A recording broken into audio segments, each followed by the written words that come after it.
Check کے مقدمات میں 489F کی جو ہے وہ ایف آئی آر ہوتی ہے، اور 489F جو ہے وہ نان بیلیبل اوفینس ہے، آل دو اس کی کوئی میجر پنشمنٹ نہیں ہے، 3 سال تک سزا جو ہے یہ کا کیس ہے، لیکن روٹین میں اس میں پری اریسٹ وہ خارج ہوتی ہے، پوسٹ اریسٹ بھی اتنی جلدی نہیں ہوتی، مہینہ 1.5 مہینہ لگ ہی جاتا ہے، لوئر کورٹ خارج کرتی ہے اور اس کے بعد ہائی کورٹ میں آ کے، اور اس میں والیوم آف دا منی بھی وہ ایک ڈیفینیٹلی ایک میٹر اور ایک انڈیکیٹر ہوتا ہے۔ آل دو سزا 1 کروڑ کا مقدمہ ہے یا 10 کروڑ کا مقدمہ ہے، سزا جو ہے وہ 3 سال ہی ہے۔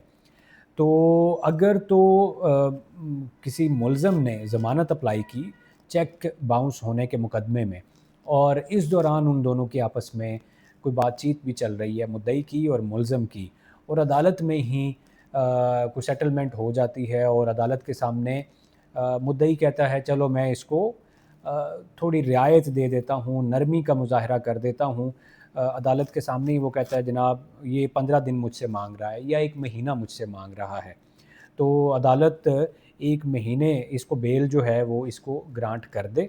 لیکن وہ میری سٹیٹمنٹ یہاں پر لکھ لیں، یہ کنڈیشنل یہ بیل ہے، اگر یہ 15 دن میں اپنے اس معاہدے پر جو میں رعایت اس کو دے رہا ہوں اس کے اوپر عمل نہیں کرتا تو اس کی بیل جو ہے وہ پھر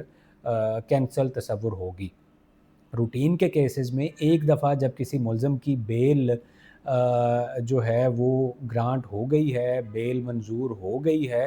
تو پھر اس کو کینسل کروانا وہ بڑا مشکل ہوتا ہے، جب تک کہ آپ وہ اسٹیبلش نہ کریں کہ یہ اس بیل کا مس یوز کر رہا ہے، یا اس سے پھر آپ کو اوپر والے فورم پر جانا پڑتا ہے بیل کینسل کروانے کے لیے۔ سپوز سیشنز کورٹ نے بیل دی ہے تو آپ ہائی کورٹ کو اپروچ کرتے ہیں، جی یہ دیکھیں یہ غلط بیل منظور ہوئی ہے۔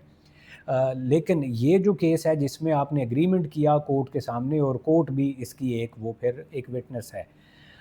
تو اگر وہ اس معاہدے پر عمل درآمد نہیں کرتا 15 دن میں، یا جو بھی ٹائم مقرر ہوا 30 دن میں، وہ رقم اس کو نہیں دیتا، تو وہی بندہ دوبارہ اس کورٹ میں آ سکتا ہے مدعی میں کہ جناب یہ دیکھیں یہ ایک ریلیف دیا تھا اور کورٹ اس کی گواہ ہے اور میرا سٹیٹمنٹ لکھا ہوا ہے، تو اس نے اس کے اوپر اس معاہدے پر عمل نہیں کیا، اس نے پیسے نہیں دیے، تو اس کی جو بیل ہے وہ وڈرا کی جائے، اس کی کینسل کی جائے، اور عدالت اس بیل کو وڈرا کرے گی اور کینسل کرے گی۔ اب یہ تھوڑا سا اس میں ڈفرینس اور ڈسٹنکشن ہے، ایک آپ کا معاہدہ جو ہے اس بندے کے ساتھ کورٹ میں ہوا،